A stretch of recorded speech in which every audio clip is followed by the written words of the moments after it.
Ampler Bikes ja kaasasutaja tegevjuht täna Ardo Kaurit. Tere tulemast, Ardo! Tere jõudu! No nii, Ardo, nüüd ei ole midagi muud, kui hoiame tempot ja meil on täpselt umbes 50 minutit aega, võib-olla natuke vähem, võib-olla natuke rohkem, vaatame, kuidas meil läheb. Aga tuleme siis, kas Ampler või Ampler? Väga hea esimene küsimus. Ma ei teagi. See on rahvusvaheliselt kindlasti Ampler, aga me arvame, et me ütleme oma vahel palju ka Ampler. Et M-kumb on okei. No nii, igal juhul räägi natuke, Ardo, sellest täiesti algusest. Kuidas te siis alustasite ja miks? Jaa, tegelikult oli huvitav ka seda kuulda, et 5 aastat on see rattalaat siin ruumides olnud ja tegelikult aastal 2015 siis tõenäoliselt oli esimene kord, kui ka Ampleril oli oma telk siin samas ukse ees. Seal telgi peal oli nimeks Ööbik ja võib-olla mõned isegi mäletavad. Ja tol ajal olidki siis see, et meil olid valmis esimesed sellised rattad, mida me olime valmis võõrastele inimestele näitama. Nendega sai siin proovisõite teha ja muljetada ja kindlasti see on väga huvitav võrdlus, et eriti just Eestis elektrijalgratas tundus tol hetkel täiesti võhivõõras asi. Et sellele vaadati kui veits siukse halva tundega, eriti just nagu sportlased või spordimaailmas, et miks ja mõttetu ja et kes selle elektrirattaga siis sõita tahab, aga hea on nagu näha, et tänaseks on ikkagi inimestel see silmaring avanenud ja on paljud inimesed, kelle jaoks elektriratas on hea viis ja ma usun, et ka väga hästi saavad koos eksisteerida tavalised jalgrattad ja elektrijalgrattad. Aga kui tulles algusesse tagasi, siis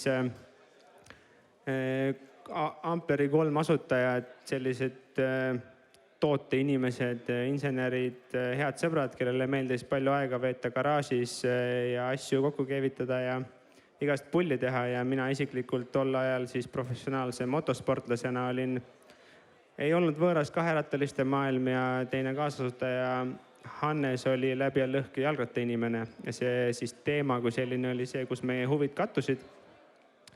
Ja tekkis lihtsalt meeletu huvi selle vastu, et mis asi see elektrijalgratas on. Veetsime väga palju tunde lihtsalt internetis uurides ja puurides ja jõudsime sinna, et lahe oleks teha üks ratas.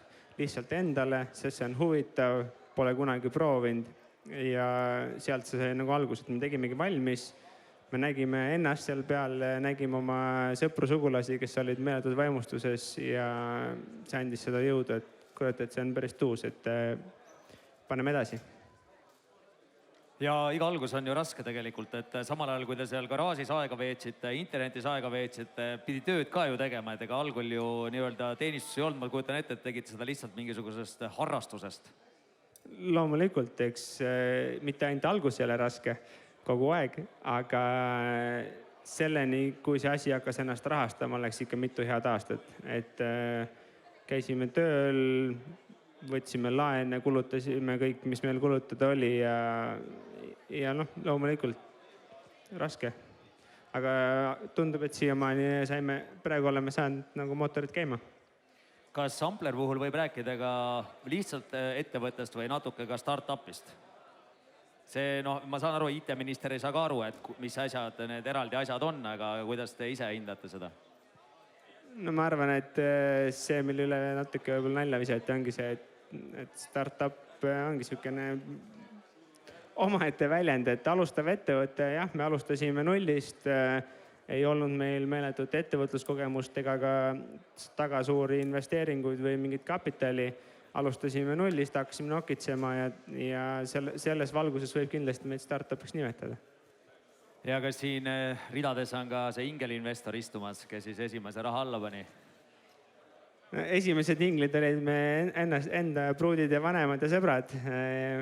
Ja siin majas on mõned ka need, aga nii-öelda tegelikult, kui võib-olla pärast räägime natuke rohkem ka meie rahastamisest ja investoritest, siis meie sellele kasvule on väga palju aidanud kaasa Eesti üsna lihtsad inimesed, kes on läbi ühisrahastusplatvormide meisse investeerinud ja alates 100 eurost isegi.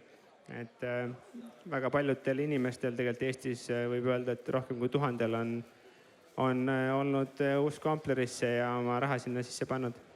Kas need ühisrahastused on olnud sellised, et see on puhas kingitus või te tegelikult annate ka mingi väikse osaluse, olete vastu andnud? Loomulikult ka osaluse vastu, et niisama kingitusi, ma arvan, ei taheta väga teha. Meil tegelikult on olnud lausa 4 ühisrahastust, millest üks oli selline, kus me müüsime oma tooteid, ehk siis põhimõtteliselt ette tellimine väga pika tähtaega ja inimesed maksid siis raha ära ja jäid ootama. Aga see oli juba selles faasis, kus meil oli ikkagi bränd paigas ja meil olid töötavad prototüübid ikka nagu, see oli sisuliselt tootmise käima panemiseks. Aga juba enne seda oli siis ka selline raund, kus inimesed siis lihtsalt nii-öelda uskusid meie äriplaani, uskusid meie inimestesse ja ideedesse ja siis ütleme algelisematesse prototüüpidesse ja siis ostsid Ampleri osakuid selle vastu.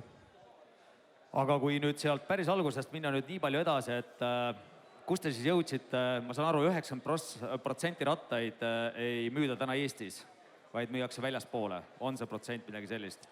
Tegelikult on see 99 lausa, et täna tõesti Eesti turg on üsna tagasihoidlik.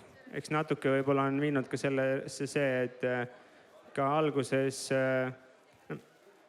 seal on väga palju tegureid, alates jalgrattakultuurist, infrastruktuurist, ilmast ja kõikidest muudest harjumustest, et me jõudsime sinnamaale, kus me olime valmis oma toodet müüma, turustama. Me olime saanud aru, et Eestis elektrijalgrattaturg on väga lapsekingades ja ta on ka piisavalt väike, et sealt pealt hakata ettevõtet ja jalgrattatehast ehitama on väga raske ja tegime kohe esimesest siis avalikust kampaaniast pigem globaalse kampaania ja sellega testisime seda, kus on need inimesed, keda me kõige rohkem kõnetame, kus on see valmidus sõita elektrijalgrattaga iga päev ja nendeks osutuksid eelkõige Saksamaa, saksa keelt kõnelevad riigid Kesk-Lääne-Euroopas, Holland, Belgia sinna kõrvale ja siis pärast seda on olnud ka väga teadlikult meie kõik turundustegevused sinna suunatud, et Eesti on selles mõttes ka natuke jäänud tahaplaanile. Aga plaane on Eestiga ikka veel või? Jah, siin me oleme ka, et eks vaikselt ikka on tore näha, et Eestis järk-järgult ikkagi rohkem inimesi tahab sõita üldiselt jalgrattaga, rohkem räägitakse ka nendest teemadest, mis puudutavad infrastruktuuri ja muud sellist. Ja me oleme natuke ka rohkem mõelnud selle peale, kuidas ennast Eestis rohkem nähtavaks teha, et müüa ka Eestis oma tooteid, eelkõige ka kasvada ja leida edukalt talente, et olla lihtsalt nagu natukene rohkem pildis ja tegelikult võimalik, et järgmisel kevadel me avame ka nii-öelda siis Eestimaa pinnal väikse siukse demopoe, kus on võimalik siis kogu aeg tulla ja rattaid proovida katsuda. Aga kui te hakkasite seal alguses neid prototüüpe tegema, siis kas te läksite, ostsite kuskilt mujalt maailmast mõned elektrirattad, võtsite lahti ja vaatasite, kuidas need asjad käivad või on tegelikult see internetis ka nii saadav kaup, et polegi väga palju vaja mõelda, nii-öelda midagi uut välja ei mõtle, vaid teeb mingeid mutatsioone ümber. Et kuidas see nagu käib, sest ma kujutan ette, elektrirattaid on ju maailm täis. Tõsi, me ei ole ostnud ühtegi elektriratast sellest, et seda juppideks võtta ja vaadata, et tol ajal oli nagu natuke võib-olla lihtsam see, et elektrirattad olid väga ühe puuga löödud. Nad olid üsna koledad ja enamasti see tööstus töötas nii, et oli jalgratas ja siis sinna pandi pakiraami peale aku ja juhtmed kuskilt rippusid ja siis oli mootor. Ka neid tootjaid, kes neid komponente valmistasid, ei olnud niivõrd palju ja ma arvan, et me käisime kõik need tootjad läbi, meilid siia igat pidi, et uurida, kes, kus, mida teeb paremini ja jõudsime nagu nende asjadeni, mida meie teha tahame. Et väga suur väljakutse oli see, et me tahtsime, et see, tegelikult meie eesmärk oli teha üks väga hea jalgratas, olenemata sellest, kas ta on elekter või ei ole ja see nii-öelda siis eesmärk oligi, et me teeme sellise jalgratta, millega on väga hea sõita ja ühtlasi üks komponent sellest väga heast sõidutundest oligi see, et elektrimootor annab selle natukene jõudu kaasa. Ja osa sellest oli, et see ratas peab nägema harjumatult hea ka välja ja see viis selleni, et kogu see elektroonika tuleb peita raamitorudesse, et see näeks tõesti välja nagu ilus jalgratas. Ja selles valdkonnas ka ei olnud mitte kellegi pealt õppida. Aga kui te selle ratta tegite, ütles, et see peab nägema üks hea ratas välja, et aga missuguse või millise kasutaja peale te siis mõtlesite, et noh, nagu kui te 5 aastat tagasi seal väljas olite ja siin sees olid siis kõik nii-öelda baigimehed ja rattasportlased. Et ma kujutan ette, et te siis ei teinud ratast, mis on spordiratas. Ei, kindlasti mitte ja noh, ütleme, täna ma nagu näen ka elektriratuste kasutusvõimalusi oluliselt rohkemalt, aga eelkõige ka meie uskusime ikkagi sellesse, et elektriratas on väga hea transpordiviis ja me oleme algusest peale teinud jalgrattad, mis on mõeldud igapäevasteks sõitudeks linnaruumis ja täna isegi eriti fokuseeritult, et me absoluutselt isegi täna ei pane oma energiat sellele, et mõelda oma tootevaliku laiendamise peale mägirataste või mingi muudes ka sportrataste peale. Et selles mõttes oleme olnud algusest peale sellel mõnes mõttes kitsal kursil. Aga palju teil täna siis prototüüpe on, mida te toodate või rattaid, missugust mudeleid te toodate? Meil on täna siis sisuliselt 2 tooteplatvormi. Ühel platvormil on siis ka see madala sisseastumisega raam, nii-öelda naisteka versioon. Selline suures plaanis ta on universaalne linnaratas, modernse disainiga, mugav püstisema sõiduasendiga, mõeldud igapäevasteks sõitudeks ja asjadeks, et millest iganes ta peab sind läbi vedama. Ja teine tooteplatvorm on siis natukene siuke nišilikum, natuke fiksi siuke stiilis, siiski linnaratas, natuke sportlikuma geomeetriaga ja sellisele rohkem rattainimesele mõeldud, aga eelkõige ikkagi selleks, et iga päev linnas sõita. Ja täna te toodate need rattad Eestimaal? Ja täna on meie siis nii-öelda see koostamistehas Paldiski maanteel Tallinnas. Ja tegelikult just praegu oleme kolimisprotsessis ja võimalik, et järgmisel nädalal me paneme kokku kõige esimese ampleri oma uues tehases, mis asub Jüris. Ja see uus hoone on isegi täitsa selline, et selle kohta kannatab, ma arvan, öelda jalgrattatehas. Et see aasta üldiselt me paneme kokku kuskil 3000 ühikut, koos möödunud aastatega kõik kokku kuskil 5000 ratast saab siis teede peale ja järgmisel hooajal on eesmärk teha vähemalt 6000 ratast, et kasv on olnud ka omajagu kiire siiamaani. Palju teil täna inimesi töötab ja palju siis uues tehases tööle hakkab? Täna terve ampler kõik kokku, sealhulgas siis meie Berliinis olev esinduskauplus koos nii-öelda kogu ettevõttega on vist 38 ja ma arvan, et järgmisel hooajal me jõuame kuskil 60 ümber. Ja ei ole plaani olnud, et nagu ikka kuskil mujal on äkki odavam toota, et tehas üle viia kuhugi mujale? Ei ole olnud plaani küll, et peab tunnistama, et võib-olla täna siin ampler ei ole olnud liiga palju just fokuseeritud efektiivsusele ja sellele, kus on midagi odav. Me oleme pannud oma fookus sellele, et teha tõsiselt häid asju ja kasvada kiiresti. Ja meil tegelikult selle Eestis kokkupanemisega, ma arvan, on väga palju plusse, et ühelt poolt kindlasti ta ei ole väga kuluefektiivne, küll aga see annab meile selles mõttes palju paindlikkust, et meie kui komponent on laos olemas, siis me ise otsustame, mis nii järjekorras me oma tooted kokku paneme ja meil on võimalik ka panna sinna lisavarustust ise külge. Et kui see kast tuleks otse näiteks Hiinast või Taiwanist, siis see ratas on seal valmis ja me enam sealt enam välja ei võta nii-öelda.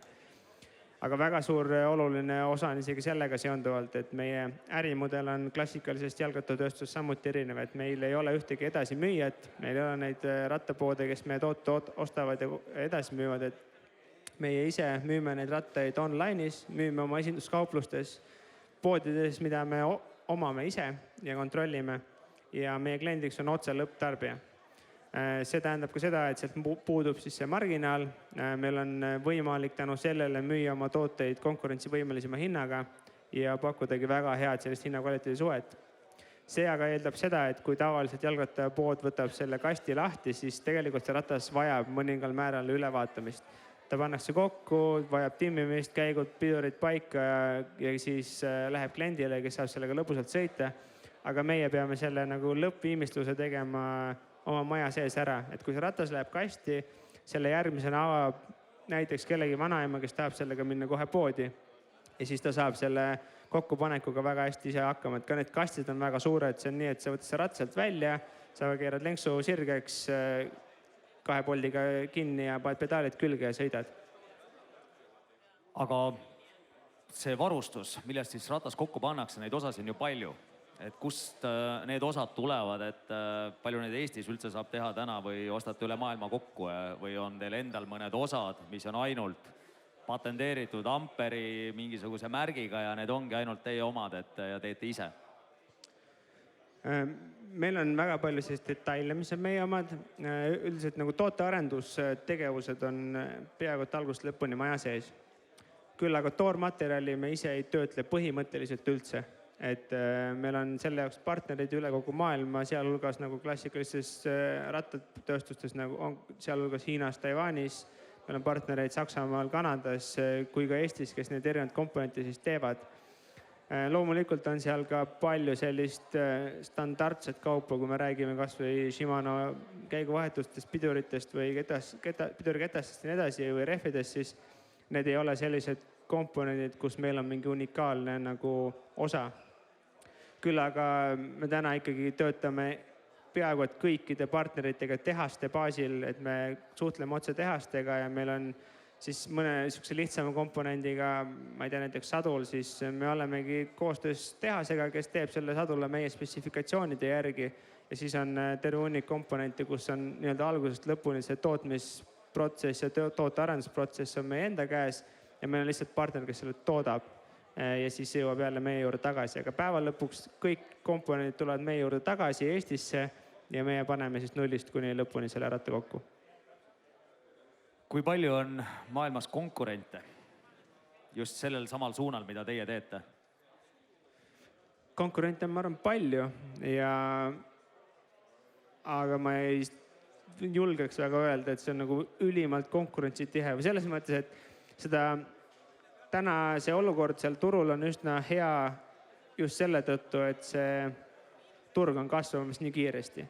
Ja seda kiiret kasvu toetabki seda, et järjest rohkem inimesed mõtlevad selle peale, kuidas olla keskkonnateadlikud, järjest selle peale, et on üldine elektrisõidukite nii-öelda siis teadvuse kasv, millele ma arvan aitavad ka meie puhul kaasa nii elektriautod kui ka elektritõuksid näiteks, et see üldine teadlikkus, et see on päris. Ja tänu sellele, et kasv on kiire, siis on seal ruumi, aga eks see turuolukord on ka selline, et siin on väga palju uusi konkurente sisse tulemas ja et see on nagu põnev. Aga täna me ikkagi tunneme, et me leiame piisavalt palju uusi kliente ja ei käi selline meeletu võitlus selle üle, et kes kelleltki teiselt siis kliendi ära võtab. Kas rahainvestoreid on praegu piisavalt, et ei pea järgmisi rahastamiskaasamisi tegema või vastupidi, on kogu aeg vaja juurde või otsite kogu aeg aktiivselt või on piisavalt praegu, et arendada nii poevõrgustikke kui tootmist? Üldiselt see on käinud sellised tsüklid täna, et väga paljus, kui sa mainisid sellist startupi, siis käibki meeletu raha põletamine selle eesmärgiga, et nii-öelda leida selline turuosa või saavutada selline turuosa, kus me hakkame kasumit teenima. Et Ampler on selles mõttes natuke teistmoodi kasvanud, et meil ei ole ka olnud sellist meeletut kapitali võib-olla mida põletada. Et see on käinud astmelisena, me oleme olnud kogu oma ajaloo ajal kas siis nulli lähedal või lausa kasumis. See aasta oleme ka kasumit teenimas ja see on nagu selles mõttes teinud selle tunde paremaks, et meil ei ole kogu aeg mingi punase joone päev, kus me jookseme rahast tühjaks ja meil on raha juurde vaja. Küll aga tootmisettevõtte kasvatamine on meeletult kapitaliintensiivne just mõeldes selle peale, et need materjalid, millest rattaid ka ehitada, on vaja välja osta, need peavad jõudma sinu juurde. Seda loomulikult oluliselt varem, kui sa saad lõpuks kliendi käest raha kätte ja kui me tahame iga aasta kahekordistada oma tootmist, siis see raha, mis seisab lihtsalt riiuli peal või kuskil merekonteineris, see on meeletult suur. ja kõike seda raha ei ole siiamaani õnnestunud ka pankadest laenu nii-öelda nimel saama ja on pidanud tõstma siis jooksvalt ka osakapitali. aga olete üritanud kaasata siis nendest riikidest investoreid, kus ratas ja elektriratas on täna väga populaarne, et ma saan aru, et Eestis täna väga populaarne ei ole, nii et siit, kui sa just sellist startup'i indust müüma ei lähe, nii et tulevikku, et nokamütsi sul peas ei ole, nii et sellega sa ei tegele, aga nendest riikidest, kus täna on see populaarne ja ma saan aru, et teil on tegelikult sellest äriidees on nagu väga hea jume sees, et te teete natuke omamoodi, ehk see on nagu eksklusiivne kaupturul, et seda ei saa igast poest osta, seda saab ainult teie käest, teie poest ja te hoiate seda suunda, et see on selles mõttes nagu üsna hea tee minna, et sellega võib üles äratada, ma arvan, mõne hea investori. Ma arvan küll, et meil tegelikult, kui rääkida praktikast, siis meil on enamus investeeringud on tulnud Eestist ja eks võib-olla kui turg ei ole niivõrd valmis veel, siis teadlikkus selles suunas kasvab ja kuna meil on käinud ka see raha kaastamine astmeliselt, siis me oleme ka oma nii-öelda varajastele investoritele suutnud tõestada oma äriplaani ja seda, et see töötab ja see kasv on olnud kiire ja sealt on kogu aeg nagu see baas kasvanud, et on olemasolevad investorid tulnud jälle kaasa ja uued investorid on liitunud ja see on nagu veits niisugune astmeline olnud, et me oleme ka ise niisugust nii-öelda võib-olla koolitustööd teinud, aga täna ka siis osad investeeringud on tulnud ka meie sihtturgudelt, et osaliselt on ka see, et sellises lõpptarbija ärimudelis võib ka nii mõelda, et investorid võivad olla sinu potentsiaalsed kliendid ja kliendid ka potentsiaalsed investorid ja seal on natuke selline nii-öelda ühtne siis mass olemas. Aga kui palju, ütleme nii, et kui teie ratas võrdluses nüüd konkurentide rattad, et sa ütlesid, et teil on mingid osad, mis on ainult teie omad, aga kas on veel mingi erinev külg sellel teie rattal võrreldes siis teise elektrirattaga? Jah, et võib-olla nagu see näiteks alguses oli väga lihtne, et selliseid tootjaid, kellel on näiteks akuraami sees nagu linnuke olemas, et tootjaid oli meeletult vähe. Et täna ikkagi neid rattad on juba oluliselt rohkem ja on ka nii-öelda hajustunud see vahepealne asi, et kunagi oli reeglina aku pakiraami peale, täna siin kas või võtad need samad Cubid ja siis nad on nagu oluliselt nagu ilusamad, et seal on nähtud oluliselt rohkem vaeva. Aga ma arvan, et täna tegelik Ampleri kõige suurem selline unikaalsem väärtus või miks nagu inimesed ostavad Ampleri on selline miks paljudest väikestest asjadest, et me oleme väga täpselt teinud selgeks, kes on meie inimesed, miks inimesed nende ratastega sõidavad, mis on nende jaoks olulised ja tänu sellele nagu kasvatanud kogu seda Ampleri omamise kogemist sinna juurde, et see ka meie koostöö kliendiga ei lõppe pärast seda, kui ta ülekande teeb, vaid me pakume väga head nii-öelda järelteenindust, et see ratas peaks vastu, see ratas on ka mõeldud. Asi nagu ei ole isegi linnukestes rohkem, et kas sul on nii suur aku või nii mitu käiku on, aga see on nagu see suurem pilt, et kui sa selle rattaga iga päev sõidad, kas sa tegelikult siis täidab nagu kõik need nii-öelda asjad ära, millest ka võib-olla Kristjan natuke rääkis, et kui see nagu suur haip läheb üle, siis kas sa nagu jääd rattaga sõitma ja me väga nagu pingutame selle nimel, et inimesed tahaksid iga päev sõita Ampleriga ja täna meie kliendid Saksamaal ka on sellised, kes kasutavad seda kui mitte ainukese transpordivahendina, siis peamise transpordivahendina. Kui palju on tarvis elektriratast hooldada ja kas seda teeb siis Ampler ise, et nendest samast poodides, kus ma olen ratta ostnud, saan siis seda sama teenust seal?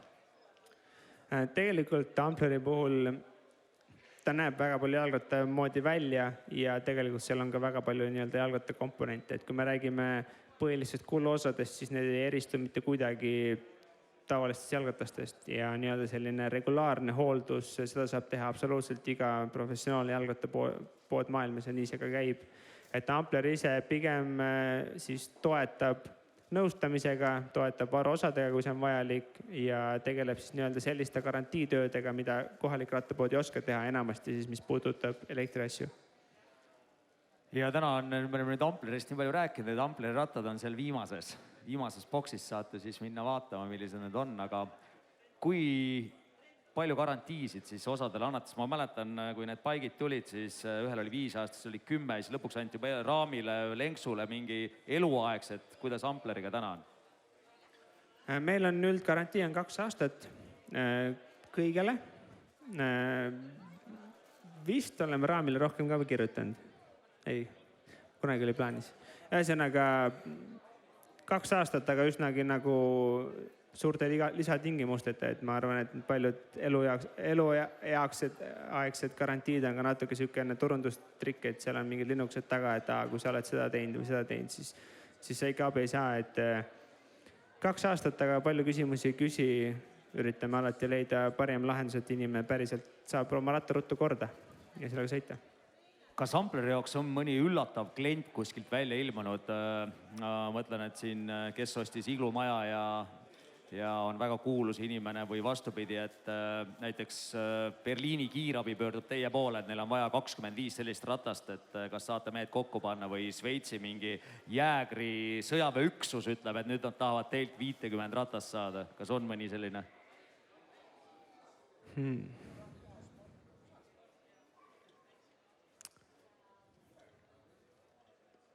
Ehk et otse, kes sõidab Ampleriga? Tanel Padar sõidab Ampleriga. Et tegelikult ma arvan, neid lahedaid inimesi on palju, selliseid väga huvitavad koostööpartnereid, mitte väga palju, enamasti sellepärast, et me oleme pidanud ütlema väga paljudele lahedatele projektidele ei, lihtsalt sellepärast, et me ei jõua tegeleda ja me oleme teinud otsuse, et me teeme oma asju kitsas nagu fookuses ja teeme neid asju väga hästi, et kas või see sama kiirabiratas, meeletult lahe idee, aga tegelikult see nõuab hoopis teistsugust toodet ja meie jaoks tähendaks meeletult nagu sellist ajakulu. Et selles mõttes huvitavad rattad mitte väga palju, aga neid kliente ikka on, kuigi meil Ampleris on kõige parem meel just selliste igapäevaste klientide üle, kes tegelikult ostavad see ratta selle jaoks, et neil on seda vaja ja nad sõidavad sellega iga päev. Aga kui palju on seda ära tunda, siis naabrimees ostis ja saadab oma naabrimehe ka seda Amplerit ostma siis? Ma usun, et see on olnud kogu Ampleri eduloo kõige jämedam alustala. Et sellest, et me oleme üritanud teha päris asju ja teha neid hästi ja nii, et me ise nendesse usume, et see on peegeldunud ka sinna tootesse niimoodi, et sellele samale faktile, et iga aasta on Amplereid umbes toodetud 2 korda rohkem kui möödunud aastal, siis selle suur kasvumootor on see, et inimesed on Ampleritega rahul, nad jagavad seda emotsiooni oma sõprade töökaaslastega ja see on ka teinud lihtsamaks meie nii-öelda müügitöö siis. Aga tulevikus, mis sa arvad, kui palju kasvab siis elektrirataste turga?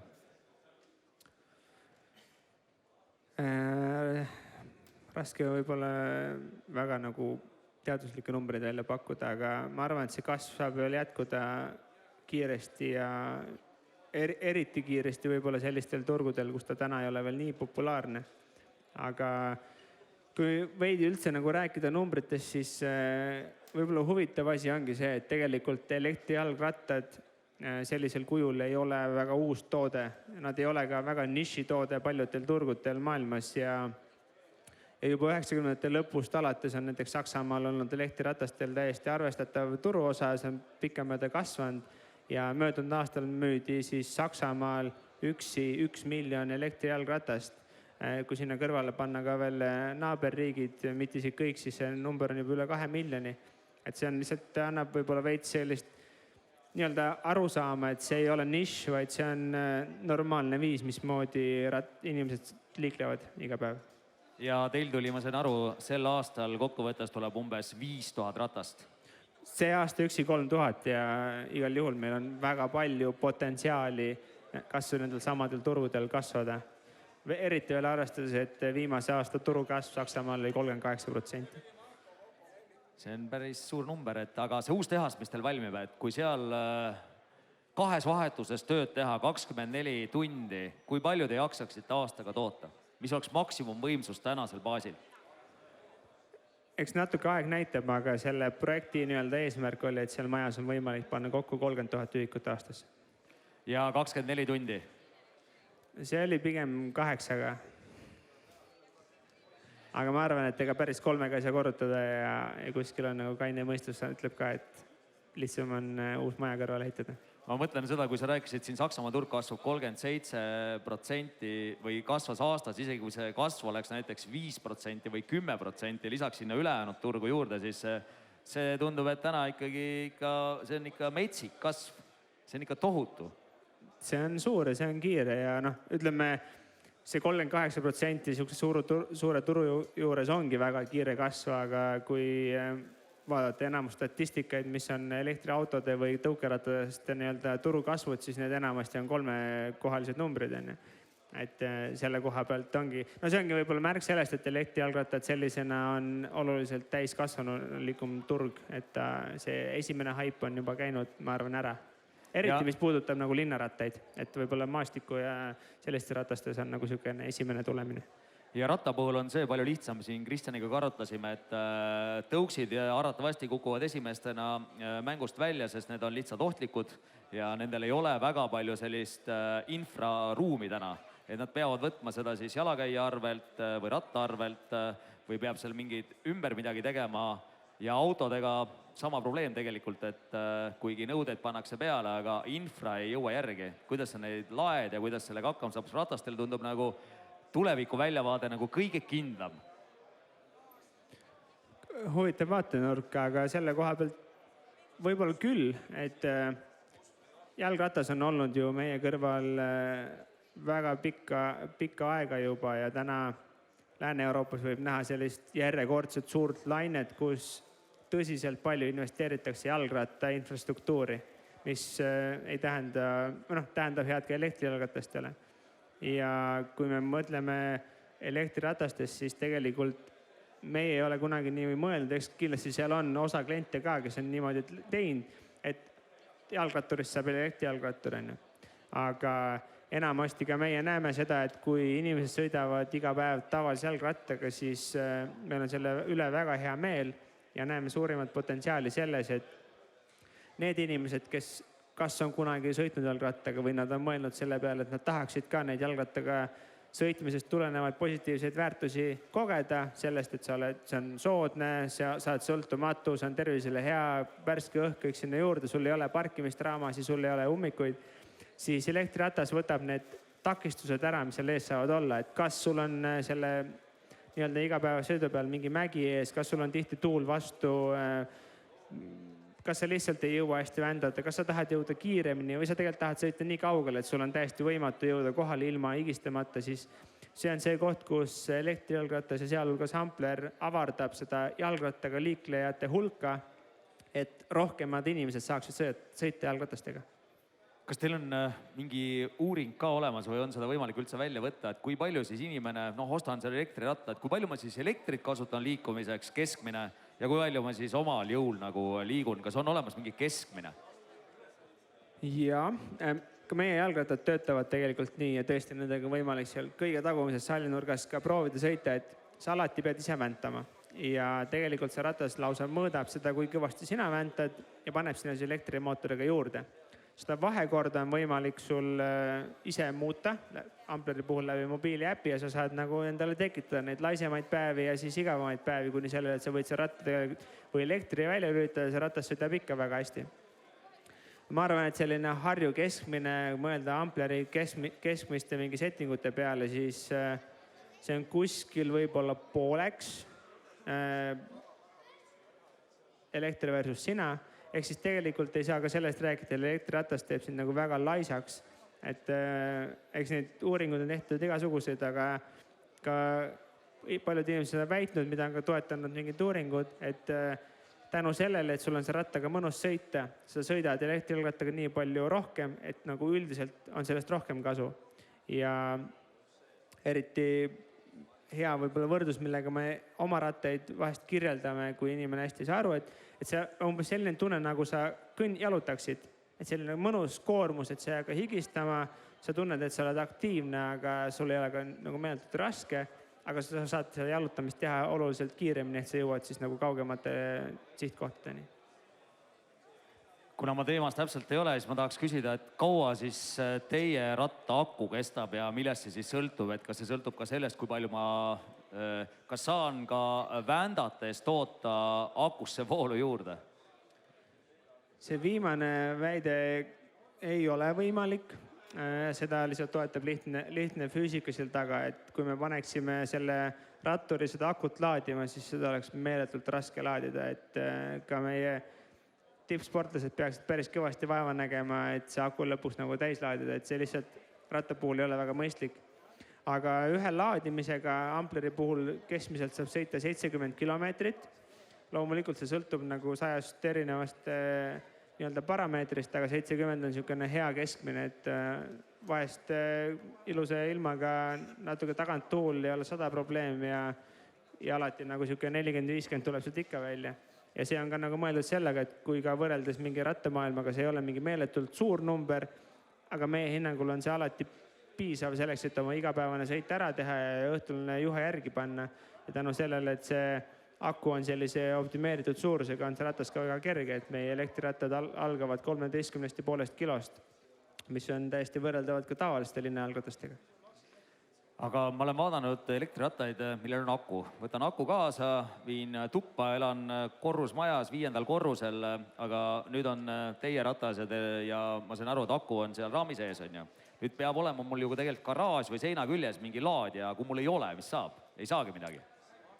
Tõsi, ja eks see kuskilt alati nii, et kuskilt lõikad ja kuhugile külvad on ja kindlasti see on nagu täna üks kitsendus, et Ampler ei olegi kõikide inimeste jaoks. Et see fakt, et need rattad on väga kerged, siis see soodustab seda, et paljudes kohtades tassitakse rattaid ka korteritesse. Ka näiteks mina ise teen seda, paljud meie kliendid teevad. Üks väga mõnus viis, mismoodi kliendid laevad on oma kontorites, ehk siis oma sihtkohas on lihtne seda laadida ja päeva lõpus pole vahet, kus selle aku täis laed. Ja ka enamasti küll see rattas tuleb leida selline koht, kus on võimalik seda laadida ja sinna kõrvale siis lukustada. Kui täna tehakse kinnisvararenduses igasuguseid targa maja lahendusi, siis ma kujutan ise ette, et kui see turg kasvab täna nii kiiresti, siis näiteks panen ennast siis kinnisvaraarendajaks ja mõtlen targa maja lahenduse peale, siis ma tekitaks sinna välja juba sellise posti, mis on rataste laadimispost. Kas sellised asjad on olemas? Jaa, selle peale on mõeldud ja ma arvan, et see on väga päevakohane teema, mis puudutab väga teravalt ka elektriautosi. Et ka elektriautode puhul on ju vaja sul seda kuskil laadida ja mugav oleks seda teha kodus. Ja täna siis paljudel korteriomanikel ei ole seda võimalust, eks. Et ma arvan, et see on päris teema. Tegelikult on Euroopas ka päris palju sarnaselt kas või Eesti nendele elektriauto laadimispunktile, elektrijalgratta laadimispunkte, et siis ongi linnas mingi postike püsti ja paned sinna oma mündi sisse ja sa saad oma ratta seal täis laadida, et eks see infrastruktuur ikkagi tuleb ja toetab seda. Kas Ampler peaks äkki ise hakkama ka arendama seda suunda, et pakkuda välja siis linnadele, asulatele sellist lahendust? Taaskord peab ütlema, et tahaks kõiki asju jõua teha, aga Eestis on tegelikult selline ettevõte nagu Bikekeep, kes teeb tarkasi jalgratta lukustamisvõimalusi ja võib-olla märganud erinevate hoonete ees, kus saad oma ratta kinni panna ja nendel on olemas vähemalt prototüüp, kui mitte juba peaaegu valmis toode, kus selles samas keskuses on võimalik oma siis ratast laadida. Aga kas sa ütlesid, et see turg laieneb Saksamaale, kas ma saan aru, et tegelikult teil on nagu tootmises täna suhteliselt sein ees, et te põhimõtteliselt suudaksite ära müüa Saksamaal ja natuke Hollandis ja võib-olla Belgias ja ongi kõik müüdud, et mujale minna ei saa. Aga võtame nüüd laiema suuna, et tahaks ka äkki Ameerika mandrele minna või Aasia mandrele, siis on vaja neid tehaseid ju 10. Jah, eks selleks ma arvan, varume veel natuke aega, et see tempo, millega me oleme kasvanud, on olnud selline, kus see on piisavalt ja natuke liiga kiire, et ta on väga põnev, aga samas me tunneme, et meil on enam-vähem asjad kontrolli all. Et täna me veel ei ole valmis selleks, isegi siis, kui keegi tuleb ja lööb meid mingi 100 miljoniga, et kuule, et poisid hakkake nüüd tehaseid printima. Et päris valmis selleks veel ei ole, ma arvan, et meil on veel omajagu õppida, aga loodame, et tuleb ka see päev, kus siis kas ise või mõne siis strateegilise partneriga koos hakata neid Amplereid printima võib-olla et miljonites. Ardo, aga ma saan aru, et raha ei ole sinu jaoks eesmärk, et muidu võiks ju tõepoolest selle brändi niimoodi üles kiita, kaasata väga palju investorite raha ja lõpuks ega väga vahet ei ole, mis saab ju. Raha on käes. Tõsi, et Amper ei ole täna olnud nagu meeletult rahast nii-öelda siis käitatud, et see raha on olnud vahend ja eks päeva lõpus ettevõte peab olema kasumlik, sellepärast et oleks jätkusuutlik, selleks, et pangad tahaksid meiega rääkida, investorid tahaksid meid rahastada, aga siiamaani see kindlasti ei ole omaette eesmärk olnud, et meile tõsiselt meeldib see, mida me teeme, me naudime seda protsessi, me naudime neid emotsioone, mida Amplerid pakuvad nendele inimestele ja ma arvan, et siiamaani on see täitnud ka seda eesmärki, et Ampler on kasvanud ja järjest rohkemate inimeste elusid paremaks teinud. Kas olete avastanud selle aja jooksul mõnest Haljala või Meremäe garaažist mõne sellise rattainseneri, kes on kogemata teile tööle tulnud ja te olete aru saanud, et see mees suudab näiteks mingit uut prototüüpi arendada? Ma arvan, et Amperis on täna ainult ülimalt lahedad inimesed, kes enamasti on Eestist ja eks me oleme omajagu neid ka Eesti rattapoodidest pidanud ära meelitama ja mõned ka nagu kuskilt sügavamatest garaažidest, aga kindlasti oleme leidnud väga palju inimesi, kes samamoodi on kõneldatud nendest eesmärkidest ja sellest tootest ja kes on toonud palju uusi ideid ja eriti palju energiat Amplerisse, et asju edasi teha. Kas otseselt on Eesti riigi abi olnud ka mängus? Suures plaanis natukene ikka, et me ka kvalifitseerusime siis ettevõtlus-arenduskeskuse toetusele, mis just algas. Aga suures plaanis ma ei oska väga hästi kommenteerida, et kui mõelda selle peale, et riik vastutab selle eest, et meil oleks hea ettevõtluskeskkond, siis ma arvan, sellega on üsna hästi hakkama saadud, et meil on tänaseks tütarettevõttega Saksamaal ja me kogeme seda igapäevaselt, kui meeletult vanaaegne on kogu see süsteem ja see bürokraatia ja tegelikult siis tunned, et see e-riik on nagu ikkagi päris ja tegelikult sellel on ikka mega väärtus ka. Et selle koha pealt küll, jah. Šveitsis on veel rohkem bürokraatiat. Saksamaa on juba arenenud, nii et sinna ei pea minema veel nii kiiresti. Aga president vastuvõtul on kutsunud? Mul tegelikult oli au võtta eelmisel reedel vastu noore ettevõtja preemia meie peaministrilt Jüri Rataselt, kes ütles, et võib-olla tuleb ka meie tehasesse külla, nii et loodame. No, paneme Jürile selle ratta alla ja siis saate järgmist sellist, keegi peab ju turundama ka, et... Me olime väga elevil sellisest nagu sõnaseade naljast, et Jüri Ratas avab Jüris rattatehas, et oleks päris lahe. Ja Jüri Ratasel on muidega oma rattavõistlus, nii et esimene elektrirataste rattavõistlus Jüri Ratta nimeline kõlaks ju päris hästi. Kõlaks.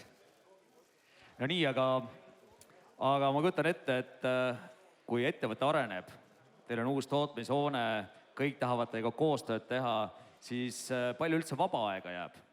Või on ikkagi töö, graafik on väga selgelt, ma saan aru, et te olete... Vaba aega ei ole. Ei ole, jah?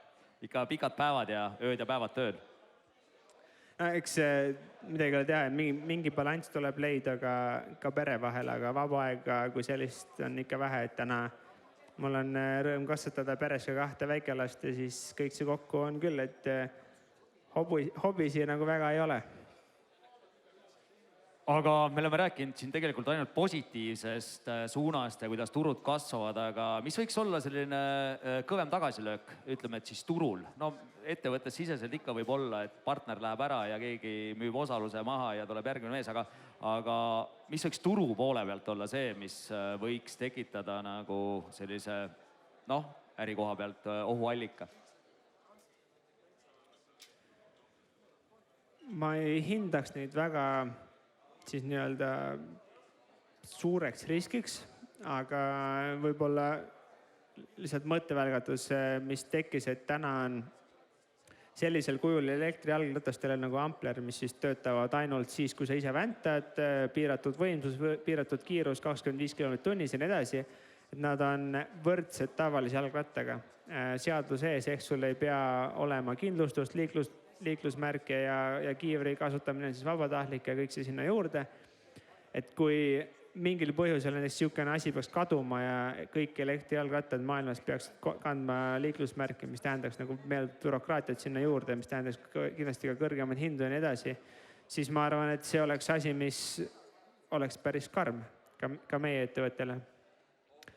Üldiselt ma arvan, et neid ohtusi võib-olla väga palju ka ei ole, eks alati peab mõtlema, et kas tulevad mingid veel huvitavad alternatiivid välja ja muu, aga ma arvan, et täna elektriratas ongi sellepärast lahe, et jalgratas kui selline on tavaline asi, millega inimesed on harjunud, on olemas infrastruktuur, on olemas rattalaat, siis see baas on nagu tugevam. Nii, Hardole, Amplerile küsimusi.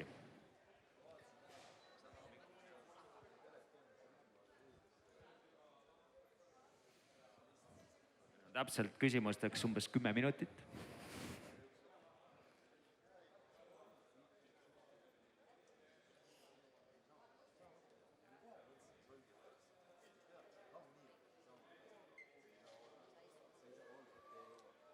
Hardo tahab juba tööle ära minna, sest tal ju vaba aega ei ole, nii et no nii, Hardo, aga mina küsin siis veel seda, et ma vaatan, et täna on nagu maailmas ka see trend, et edukad ettevõtted, kes tähendab kasvupotentsiaalist ja ka majanduslikus mõttes edukad, keegi ei kanna enam ülikondi, kõik käivad nagu sinagi, T-särk ja mingi kampsun peal ja see ei ole ainus, ma ütlen, et enamus on niimoodi, et noh, ega sa ei erista enam nagu sellisest noh, ütleme siis massist neid ära. Et selliseid pintsakuid, tantsukingad jalas ega väga ei märka, miks? Ei ole aega triikida neid, ma arvan. Aga ma tunnistan, et ma olen küll selline suur dressifänn, et päris tihti leiab mind kontoris lausa ka dressipükstega. Aga Ampleris me tunneme, et see on õige olla nagu lihtne, olla selline, nagu sa päriselt oled ja panna oma energia olulisemate asjade peale kui läikivad riited. Nii on tekkinud küsimusi.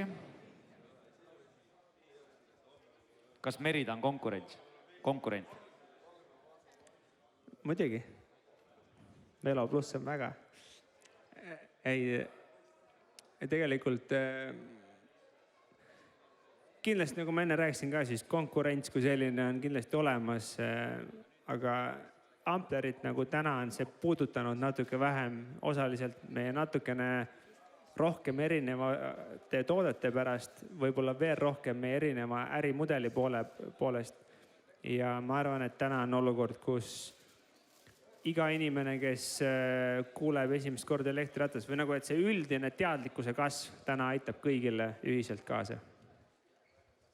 Aga samas, kui me Kristjaniga rääkisime neist ohtudest, et tegelikult ikkagi jala on ikka kõige parem, siis on ratas, siis võib-olla tuleb elektriratas, et ühel hetkel nii-öelda tervise ja tervislikkuse koha pealt ja samas ka, kui me räägime nüüd rohelisest mõtteviisist, siis tegelikult ka aku tootmine ei ole väga roheline tegemine. Ma olen nõus ja ma arvan, et igal tootel on nagu selline kindel otstarve, millest ta väga hästi sobib. Et ma olen nõus, et kui inimesel on võimalik ja talle meeldib jalutada, siis seda võikski teha ja see on kõige mõistlikum viis. Ja järgmine etapp ongi siis tavaline ratas ja mida distants läheb pikemaks, siis on vähem inimesi, kes on valmis seda tegema tavalise jalgrattaga ja siis elektrijalgratas jälle nagu pikendab seda võimekust ja inimesed on valmis sõitma pikemat distantse ja sama, kui nad selle asemel siis jätavad ostmata omale uue auto, on ta siis elektriga või mitte, siis on see põhjendatud, sest et aku nagu tootmine loomulikult ei ole väga keskkonnasõbralik. Samas elektrijalgratta aku on, ma arvan, 300 või 400 korda väiksem kui sellise keskklassi elektriauto aku. Ehk siis sellest akust saab ju palju rohkem rattaid printida, ta on oluliselt odavam ja ta kulutab ka oluliselt vähem energiat. Kui sa ettevõtjana täna Ampleriga ei tegeleks, millega sa tegeleks ettevõtjana? Põnev küsimus. ma arvan, et ma oleks ikkagi seotud mingit pidi kaherattalistega, et motokross kui selline on sügavalt mu hinges siiani ja mine tea, võib-olla teeks elektrimootorrattaid siis.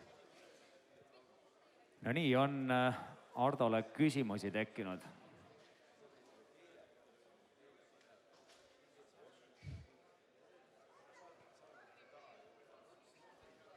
No nii, tõmbame siis kokku või? Igal juhul Hardo ja Ampler, suured tänud, et leidsite täna aega siia 10. rattalaadale tulla. Ja igal juhul soovime teile edu. Ja ma tean, et Škoda poole pealt on olemas. Aga aitäh!